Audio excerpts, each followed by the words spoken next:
Assalamualaikum warahmatullahi wabarakatuh. Jumpa lagi bersama saya Hadi di channel Ngulik Sejarah. Dan pada video kali ini saya akan kembali lagi membacakan suatu kisah misteri. Kali ini masih tetap berjudul tentang gantung diri. Cerita kali ini masih tetap ditulis oleh Manafila. Yuk, untuk kalian yang belum subscribe channel ini, subscribe ya teman-teman. Nyalakan tombol lonceng notifikasinya juga agar kalian tidak ketinggalan video terbaru selanjutnya dari channel ini dan juga cerita-cerita menarik selanjutnya dari channel ini. Yuk langsung saja kita mulai kelanjutan ceritanya part yang kedua ini ya teman-teman. Mari kita langsung ke ceritanya.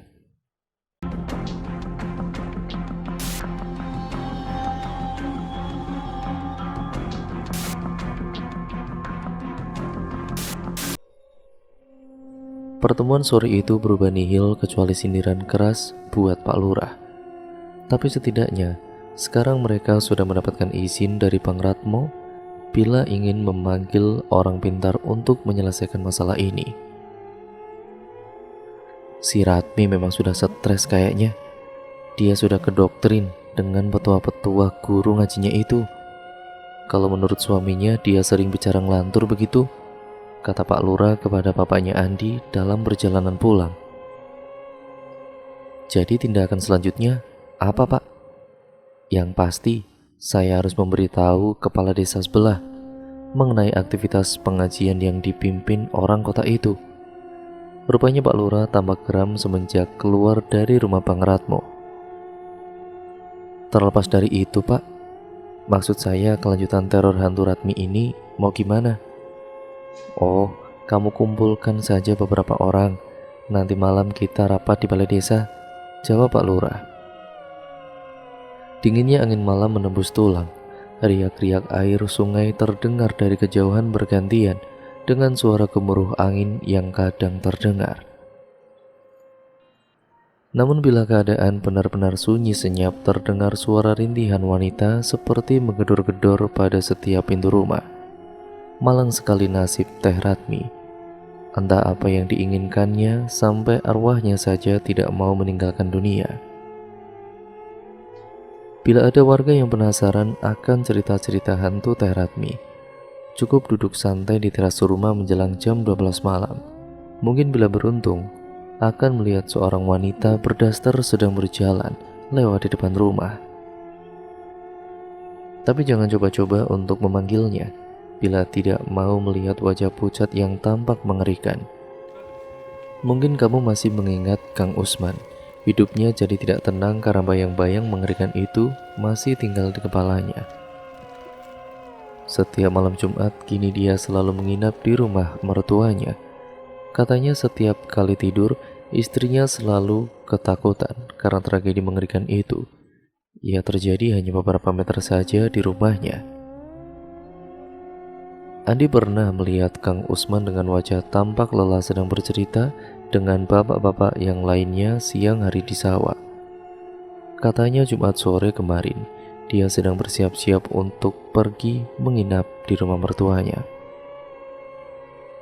Dia membersihkan rumah, menyiapkan baju ganti dan juga menyiapkan singkong mentah yang akan digoreng nanti di rumah mertuanya sebagai cemilan.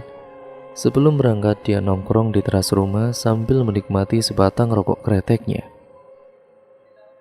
Waktu sudah menunjukkan pukul 5 sore. Bang Usman menunggu azan maghrib tiba, karena biasanya dia menunggu gelap dulu untuk menyalakan lampu listrik di rumahnya sebelum berangkat.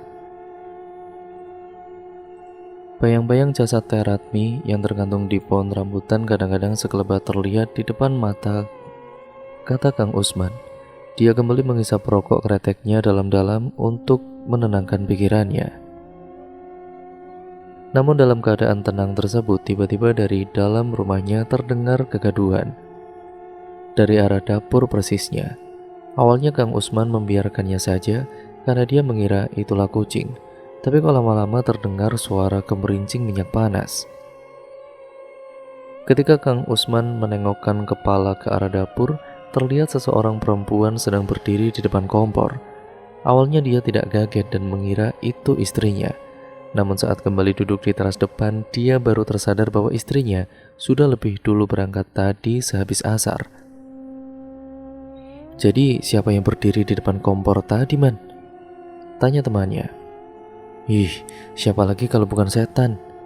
Dan yang bikin merinding lagi, saat saya masuk ke dalam rumah, di meja makan terhidang singkong goreng yang tadinya saya akan bawa ke rumah mertua. Jawab Bang Usman. Kata Bang Usman saat dia masih kaget dengan hidangan singkong goreng itu. Tiba-tiba dari arah dapur tampak sosok perempuan yang sedang berjalan menuju pintu belakang. Sosok tersebut mengenakan daster merah dengan motif kembang-kembang. Tubuh Bang Usman tiba-tiba saja menjadi kaku dan dingin. Mau berteriak, tapi tiada suara yang keluar. Tolong saya bang, ucap sosok perempuan itu tanpa membalikkan badan, kemudian menghilang dari pandangan mata Bang Usman. Kamu diteror terus, punya salah kali sama si Ratmi? Tanya temannya lagi. Bus, sembarangan kamu kalau ngomong, jawab Kang Usman dengan wajah masih pucat. Mungkin karena masih ketakutan membayangkan hal-hal mengerikan yang pernah dialaminya. Malam itu sekitar jam 8 malam, semua bapak-bapak berkumpul di balai desa. Katanya upacara pengusiran arwah gentayangan akan dilakukan. Pak Lurah kemudian mengundang seorang paranormal. Tidak ada yang aneh dari penampilan orang pintar itu menurut bapak. Dia mengenakan baju batik. Wajahnya terlihat seperti orang normal pada umumnya. Dia juga terlihat ramah dan menyalami semua bapak-bapak yang hadir di sana. Perkenalkan, ini Pak Santoso yang akan membantu kita, kata Pak Lurah. Setelah perkenalan, maka Pak Santoso pun memberitahu metode yang akan digunakannya dalam mengusir makhluk halus. Bapak-bapak tahu garam laut? Tanya Pak Santoso. Tentunya semua orang tahu bahwa garam berasal dari air laut, tapi rupanya bukan itu yang dimaksud Pak Santoso. Garam laut adalah garam yang masih kasar. Biasanya memiliki bentuk kristal kasar seperti pecahan kerikil kecil. Berbeda dengan garam beriodium yang bentuknya lebih halus. Taburkan garam laut itu di sekitar rumah bapak-bapak, kelilingi semua bagian rumah. Lanjut Pak Santoso.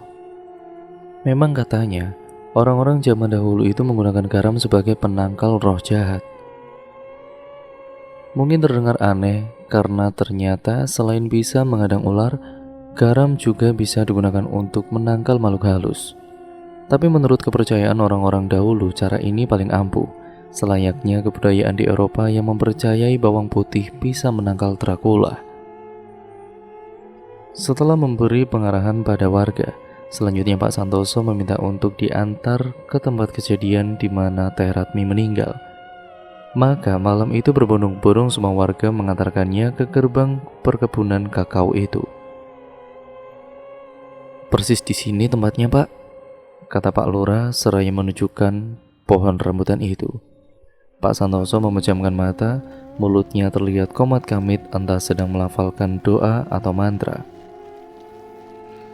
Mungkin sekitar 5 menit berlalu, tiba-tiba saja angin kencang menggoyangkan dedaunan dan semilir bau amis tercium di hidung para warga.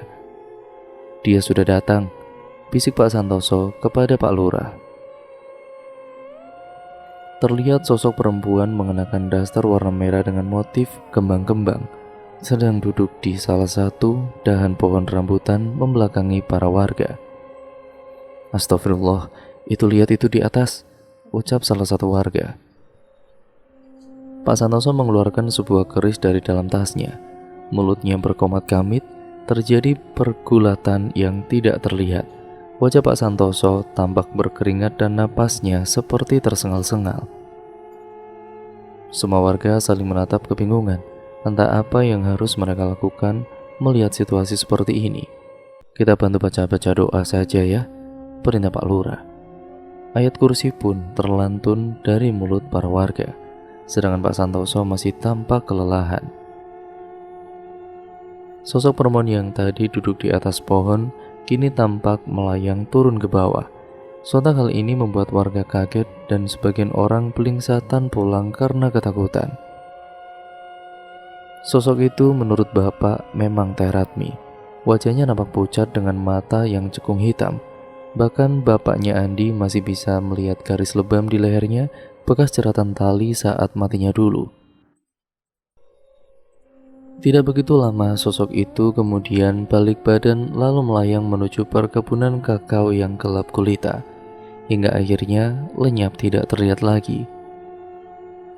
Sedangkan Pak Santoso kembali membuka matanya, tubuhnya ambruk ke tanah. Tambah sekali dia sangat kelelahan. "Bapak tidak apa-apa?" tanya Pak Lurah sembari membantu Pak Santoso kembali berdiri. Sepulang dari tempat kejadian Teh Ratmi meninggal, Pak Santoso dijamu di rumah Pak Lurah. Beberapa warga yang masih tersisa ikut mengantarnya termasuk bapaknya Andi. Dengan ditemani kopi hitam dan rokok kretek, obrolan pun terjadi. Arwah ini masih punya urusan yang belum dia selesaikan, dia tidak mau diusir, kata Pak Santoso. "Urusan seperti apa, Pak? Apakah dia bilang?" tanya salah satu warga. "Katanya biarlah dia yang akan menyelesaikannya sendiri." "Tapi kalau dia mau menyelesaikannya sendiri, kenapa dia meneror setiap warga di kampung ini?" tanya Pak Lurah. "Saya masih belum mengerti. Dia tidak memberitahu karena dia menganggap saya bukan dari bagian kampung ini. Jadi dia marah dan mengusir saya," jawab Pak Santoso. Pengusiran pun berjalan sia-sia karena tidak menghasilkan apa-apa. Pak Santoso angkat tangan dan juga menyerah. Pak Lurah semakin repot saja apakah yang harus dia lakukan sekarang. Apa harus memanggil paranormal lain? Tapi pesan dari Pak Santoso agar warga sabar menunggu hingga 40 harinya Teh Ratmi. Belum bisa bernapas lega karena rencananya untuk mengusir hantu Teh Ratmi ini gagal. Pak Lurah kembali dibuat bingung dengan hilangnya salah satu warga Tegalsari, Teh Dewi, seorang biduan yang tempo hari sempat hilang juga. Kali ini kini keberadaannya tidak diketahui sama sekali. Sebelum hilang, Dewi ini tampak aneh Pak Lurah. Sejak diteror hantu Ratmi, dia terus bermimpi buruk. Dia mengurung diri di kamar dan tidak mau keluar, kata ibu Teh Dewi. Tapi kemarin sepulang saya dari sawah, Dewi terlihat sedang membereskan pakaiannya. Saya kira dia ada panggilan untuk manggung. Karena setiap kali saya tanya, dia tidak menjawab. Saya jadi curiga, ada yang tidak beres dengan Dewi. Terus Bu, bagaimana Bu? Tanya Pak Lurah. Terus tanpa sepengetahuan saya, dia hilang Pak Lurah. Hari itu setelah mendengar laporan dari Ibu Teh Dewi, Pak Lurah ditemani bapaknya Andi datang ke kantor polisi untuk melaporkan kejadian orang hilang ini. Aktivitas warga kampung Tegalsari normal pada siang hari, namun menjelang malam hari, semua warga mengurung diri. Semenjak saran dari Pak Santoso untuk menabur garam di sekeliling rumah, jarang lagi warga yang dihantui oleh Teh Ratmi. Tapi suara-suara tangisan dan penampakan-penampakan sering kali terjadi, dan kalau ada warga yang sedang beruntung, pasti dia melihatnya. Pernah kejadian suatu malam seorang warga pernah melihat Bang Ratmo berjalan sendirian. Dia membawa tas yang entah apa isinya. Katanya menurut desas-desus yang terdengar, entah ini cuma gosip atau fakta, bahwa Bang Ratmo sering mengunjungi makam istrinya malam-malam. Mungkin dia masih belum bisa melupakan istrinya kali, ucap Bang Burhan di warung kopi sore itu. Tapi apa Bang Ratmo nggak takut? Ya namanya juga istrinya, mungkin saking sayangnya bisa melenyapkan rasa takut itu, jawab Bang Burhan. Ya terus, gimana kemarin acara pengusiran hantu itu? Kata orang pintar yang diundang Pak Lurah, kita harus nunggu sampai 40 harinya si Ratmi itu. Obrolan sore itu di warung kopi Mbak Susi terdengar cukup seru. Andi yang awalnya hanya iseng lewat kini ikut duduk dan juga memperhatikan. Tidak begitu lama datang Bang Ratmo ke warung untuk membeli kopi sasetan. Bapak-bapak yang tadinya sedang membicarakannya diam, jadi salah tingkah, dan kemudian pura-pura tidak memperhatikan. Kenapa nggak diseduh di sini saja Bang Ratmo, sambil ngobrol sama kita-kita? Tanya Mbak Susi. Bang Ratmo tidak menjawab sepatah kata pun, dia hanya tersenyum, lalu pergi begitu saja. Bapak-bapak yang sedang duduk di sana langsung mengelus dada, takut kalau obrolannya tadi itu mungkin terdengar oleh Bang Ratmo. Kalau harus menunggu selama itu sih repot juga ya. Lanjut Mbak Susi setelah Bang Ratmo pergi jauh. Tapi lama-lama warga kampung Tegal Sari sudah terbiasa dengan teror hantunya si Ratmi. Ya untunglah semenjak menaburkan garam, jadi jarang lagi warga yang didatangi ke rumahnya, kata Bang Burhan. Yang sering dihantui katanya yang punya urusan sama si Ratmi semasa hidupnya tentunya, itu tuh Bu Lastri, sampai dia berniat mau jual rumahnya dan pindah dari kampung ini. Emang kenapa dia? Tanya Mbak Susi. Katanya Bu Lastri itu adalah salah satu orang yang sering didatangi hantu Teratmi. Ya karena semasa hidupnya dia punya urusan hutang dengan Bu Lastri. Menurut cerita Kang Burhan, malam itu Bu Lastri sedang menidurkan anaknya yang masih kecil. Namun tiba-tiba dari arah jendela kamar terdengar ketukan beberapa kali. Seketika Bu Lastri langsung merinding. Tidak mungkin itu orang iseng. Ya karena waktu sudah hampir jam 11 malam. Bu Lastri yang ketakutan langsung menutup wajahnya dengan selimut. Namun suara ketukan itu semakin kencang sehingga membuat Bu Lastri semakin gelisah. Bu, tolong buka pintu Bu. Saya mau bayar hutang Bu. Terdengar suara Ratmi dari balik jendela. Bu Lastri masih diam di balik selimut. Tubuhnya berkeringat dingin karena ketakutan. Namun tiba-tiba tercium bau amis yang sangat menyengat. Karena tidak kuat Bu Lastri bangun dan pergi ke kamar mandi untuk muntah. Saat sedang berkumur-kumur, terlihat dari kaca jendela kamar mandi samar-samar terlihat sebuah kepala. Semakin lama kepala itu semakin mendekat hingga terlihat jelas menempel di kaca jendela. Kepala Teratmi yang menampakkan senyum menyeringai dengan bola mata yang hampir keluar. Baru pagi harinya, Bu Lastri ditemukan pingsan sama anaknya di kamar mandi, kata Mbak Susi. Ih, mengerikan juga ya kalau sampai begini. Sebenarnya saya juga mau cerita kejadian yang menimpa saya waktu malam Jumat kemarin. Makanya sekarang saya nggak pernah buka warung sampai malam, kata Mbak Susi. Siang itu rumah Pak Lurah kedatangan seorang pemuda usianya sekitar 30-an. Mengenakan peci hitam dan sorban. Kebetulan bapaknya Andi lagi di rumah Pak Lurah, sedang membicarakan rencana untuk mengefektifkan kembali jadwal ronda yang selama ini kacau karena tidak ada orang yang mau datang. Nama saya Ridwan Pak Lurah, ucap pemuda itu memperkenalkan diri setelah Pak Lurah kemudian menyuruhnya untuk masuk dan duduk. Seperti mengerti tatapan tuan rumah, si pemuda menjelaskan maksud kedatangan yang tanpa harus menunggu pertanyaan. Maksud kedatangan saya ke sini adalah soal salah satu warga Bapak, kata Ustadz Ridwan. Bapak dan juga Pak Lurah berpandangan semakin tidak mengerti. Begini Pak Lurah, sebelumnya saya akan menjelaskan terlebih dahulu. Kebetulan di kampung sebelah, saya ini mengelola sebuah kelompok pengajian ibu-ibu di siang hari dan bapak-bapak di malam hari, dan juga anak-anak di sore hari. Untuk pengajian ibu-ibu, kebetulan saya punya peserta pengajian yang berasal dari kampung Bapak. Sejujurnya saya tidak terlalu mengenal jamaah saya, kecuali yang dekat-dekat saja. Mata Pak Lurah kini sedikit berbinar, mungkin dapat sedikit jawaban atas pertanyaannya pada orang yang sedang dihadapinya sekarang. Ini tentang Bu Ratmi, lanjut Ustadz Ridwan. Iya, Ratmi memang salah satu warga saya yang meninggal beberapa minggu yang lalu, kata Pak Lurah. Iya Pak, belakangan saya mendapatkan selentingan kabar yang tidak mengenakan datang ke telinga saya. Kabar ini bahkan sudah ramai diperbincangkan. Katanya Bu Ratmi ini menjadi stres dan gantung diri karena mengikuti pengajian saya. Tapi demi Allah Pak, saya bisa jamin, dalam pengajian tidak ada satu hal pun yang saya ajarkan kepada ibu-ibu itu yang menyimpang dari ajaran Al-Quran, lanjut Ustadz Ridwan. Iya, saya mengerti. Tapi tidak mungkin ada asap bila tidak ada api. Kenapa kabar itu tiba-tiba saja menjadi ramai kalau memang tidak ada yang aneh?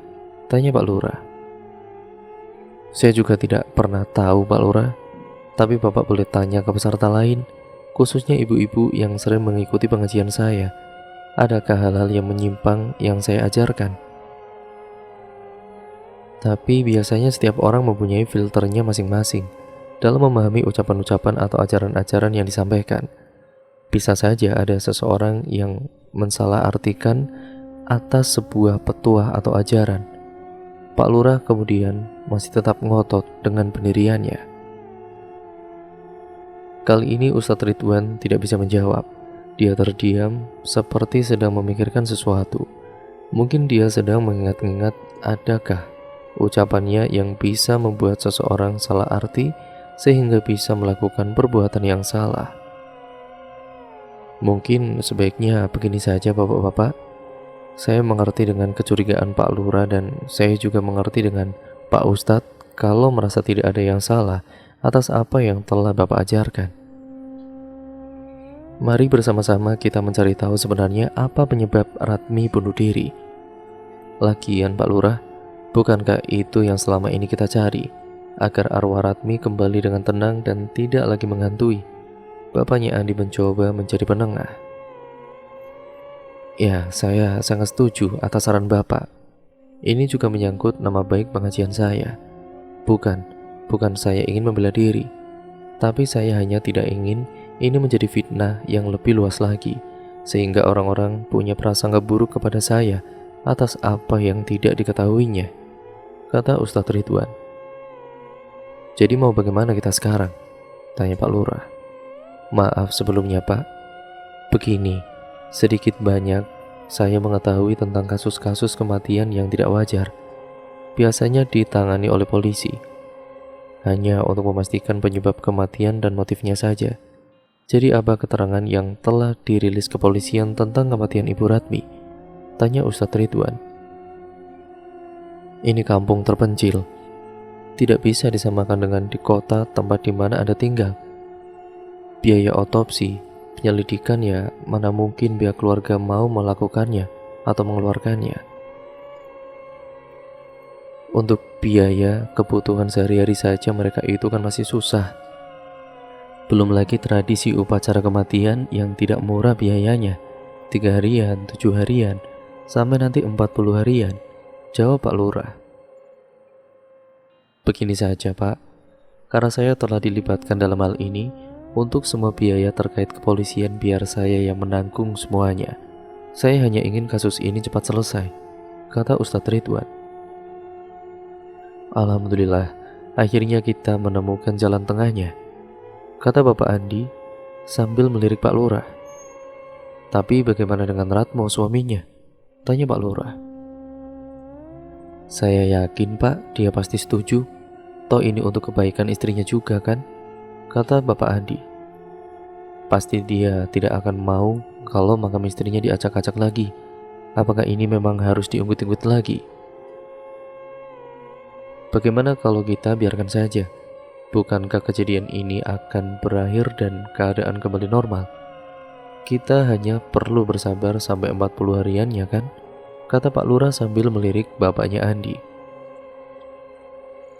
Maaf kalau saya memotong pembicaraan, tapi bagi saya masalah akan semakin berlarut-larut kalau kita tidak menyelesaikannya, kata Ustadz Ridwan. Maaf Pak Lurah, kali ini saya lebih setuju dengan Pak Ustadz ini. Bapaknya Andi ini seperti sedang melakukan pembenaran akan ucapan Ustadz Ridwan. Mungkin kalau Pak Lurah butuh partner untuk menjelaskan kepada suami Bu Ratmi, saya mau mendampingi, lanjut Ustadz Ridwan. Tuh kan Pak, Bapak jangan takut lagi Pak. Pak Ustadz ini kan juga akan mendampingi Bapak. Bukankah tugas Bapak akan lebih ringan? Biarkan dia saja yang bicara nanti, bisik Bapak kepada Pak Lurah. Singkat ceritanya, izin dari Bang Ratmo tidak diberikan. Dia tidak rela kalau kuburan istrinya diacak-acak lagi. Tapi rupanya Ustadz Ridwan tidak menyerah begitu saja demi membersihkan kembali nama baiknya. Kata Bapak, Ustadz Ridwan pergi menemui Ibu Teratmi untuk meminta izin. Entah bagaimana Ustadz itu meyakinkan Ibu Teratmi, yang pada akhirnya keluarlah izin untuk melanjutkan penyelidikan polisi. Walau sebelumnya ada pertentangan antara Bang Ratmo dan Ibu Teratmi, tapi toh ini sudah terlanjur terjadi. Lagian semua biaya ditanggung oleh Ustadz Ridwan. Ketika siang hari Andi pulang sekolah, di jalan menuju pulang terlihat rombongan mobil yang terdiri dari beberapa mobil polisi dan ambulan. Andi yang merasa masih heran dengan kejadian itu pun bertanya pada beberapa warga yang juga terlihat mengikuti mobil-mobil itu dari belakang. "Ada apa, Bang?" Katanya mayat si Ratmi mau diotopsi. Waktu itu Andi masih awam dengan kata-kata otopsi. Mungkin beberapa warga juga sebenarnya tidak mengerti dengan kata itu. Andi langsung ikut dengan rombongan warga yang penasaran. Ketika sampai di kebun Bang Ratmo, di mana jasad Teh Ratmi ini disemayamkan, ternyata di sana sudah banyak orang berkumpul. Bahkan yang lebih anehnya lagi, beberapa tenda pedagang mulai berdiri. Ini kok seperti ada hajatan saja, pikir Andi. Beberapa orang polisi berjaket oranye mulai mendirikan sebuah tenda dengan ukuran yang cukup besar. Garis polisi pun mulai dibuat untuk melindungi area kerja polisi dari kerumunan warga. Beberapa polisi berjaga menjadi pagar betis untuk menghalangi kalau ada warga yang menyerobot masuk. "Kuburan si Ratmi mau digali kembali," ucap salah satu warga. Karena tubuh Andi yang kecil, ia mencoba menyelinap di antara kerumunan warga untuk maju ke depan karena penasaran. Akhirnya, ia berhasil berdiri di belakang pagar betis polisi. Di bawah tenda diletakkan meja lipat yang terbuat dari plastik, ukurannya cukup besar. Kemudian tenda tersebut ditutup, tapi dari celah resleting yang terbuka, Andi bisa memperhatikan keadaan di dalam tenda. Seorang pria tua berjidat lebar mulai memakai ataupun mengenakan sarung tangan karet dan masker. Ia tidak tahu apakah dia seorang dokter atau polisi. Yang pasti dia mulai mengeluarkan koper hitam berukuran sedang. "Sudah siap," ucap pria berjidat lebar itu pada komandan polisi. Beberapa polisi mulai menggali kuburan Teh Ratmi. Terdengar beberapa warga mengucapkan istighfar dengan ekspresi sedikit ketakutan. Mungkin karena ini pertama kalinya melihat sebuah kuburan dibongkar kembali. Selang beberapa menit, karena yang menggali cukup banyak, terlihat papan yang berjejer menutupi jasad Teh Ratmi. Begitu papan pertama dibuka, semilir bau busuk memenuhi udara. Beberapa warga yang menonton terlalu dekat ada yang muntah. Untungnya Andi bisa menahan mual. Tapi herannya Pak polisi-polisi itu tidak ada satupun yang terlihat mual. "Gak kuat saya," ucap salah satu warga yang berdiri di samping Andi, yang kemudian dia berjalan ke belakang. Bau semakin tercium busuk ketika jenazah diangkat ke atas. Terlihat kain kafan yang sudah berwarna coklat dengan segera dibawa masuk ke dalam tenda. Warga sudah tidak bisa melihat lagi, tapi Andi masih bisa melihat walaupun samar-samar dari sela-sela resleting depan tenda. Dibukanya langsung kain kafan yang membungkus tubuh Teh Ratmi. Andi tidak melihat terlalu jelas, tapi yang pasti si polisi ataupun dokter yang mengenakan sarung tangan karet tadi mengeluarkan sebilah pisau dari dalam kopernya. Tubuh Teh Ratmi terlihat sudah membiru, kaku dan keras sepertinya. Terlihat dari bagaimana si dokter atau polisi itu menekan-nekan daging dari jenazah Teh Ratmi.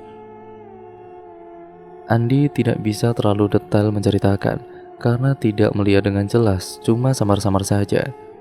Yang pasti Andi melihat si polisi atau dokter itu beberapa kali menggunakan pisaunya pada tubuh Teh Ratmi. Cukup lama proses yang disebut otopsi itu terjadi, sampai kaki Andi kesemutan karena berdiri terlalu lama. Tapi Andi melihat si dokter atau polisi itu mengantongi beberapa toples yang isinya seperti potongan-potongan kecil daging yang ia peroleh dari dalam tubuh Teh Ratmi. "Ah, ngapain sih di dalam? Lama amat ya?" gerutu salah satu warga. Mungkin karena dia kesal tidak bisa melihat. Entah berapa jam proses itu terjadi. Sampai akhirnya jenazah Teh Ratmi dibawa keluar kembali dari dalam tenda. masih terbungkus kain kafan seperti semula. Loh, itu mau dibawa kemana lagi? Mau dikembalikan ke dalam kuburan, Jo? Lah, emang tadi di dalam tenda diapain? Tidak ada yang bisa menjawab pertanyaan itu, kecuali Andi yang dari tadi bisa melihat walaupun samar-samar. Tapi ia ogah menceritakannya. Tubuh Teratmi telah kembali terbenam di dalam tanah. Para polisi mulai kembali sibuk membereskan peralatan. Namun warga masih saja berkerumun memperhatikan. Dengan tanda tanya besar di kepala mereka, sebenarnya ada apa di dalam tenda itu? Ketika mobil polisi sudah pergi, datanglah mobil lain.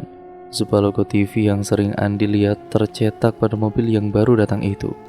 Warga semakin heran ketika dua orang pria keluar dari mobil dan membawa kamera. Wah, kampung kita masuk berita ini yo.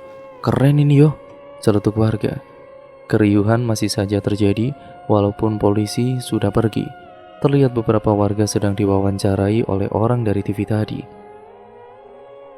Dari pihak keluarga, seperti Bang Ratmo atau ibunya Teratmi tidak terlihat. Mungkin mereka malas menjadi objek perhatian orang-orang, atau mungkin mereka hanya tidak tega melihat kejadian mengerikan ini.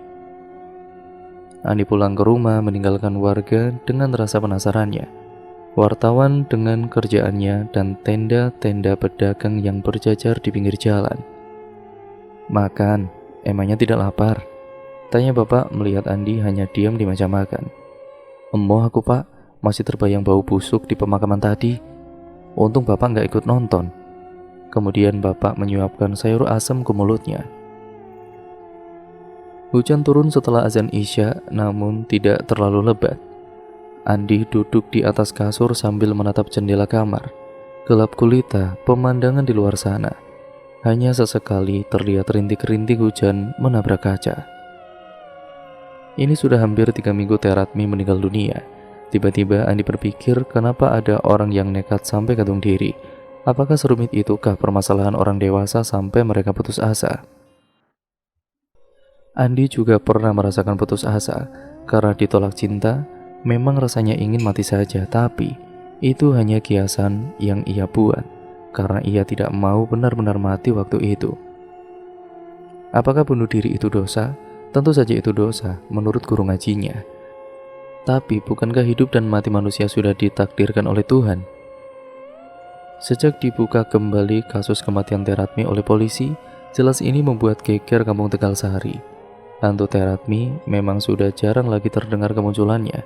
Namun hampir setiap hari polisi datang menyantroni rumah-rumah warga, khususnya yang berdekatan dengan rumah Teratmi.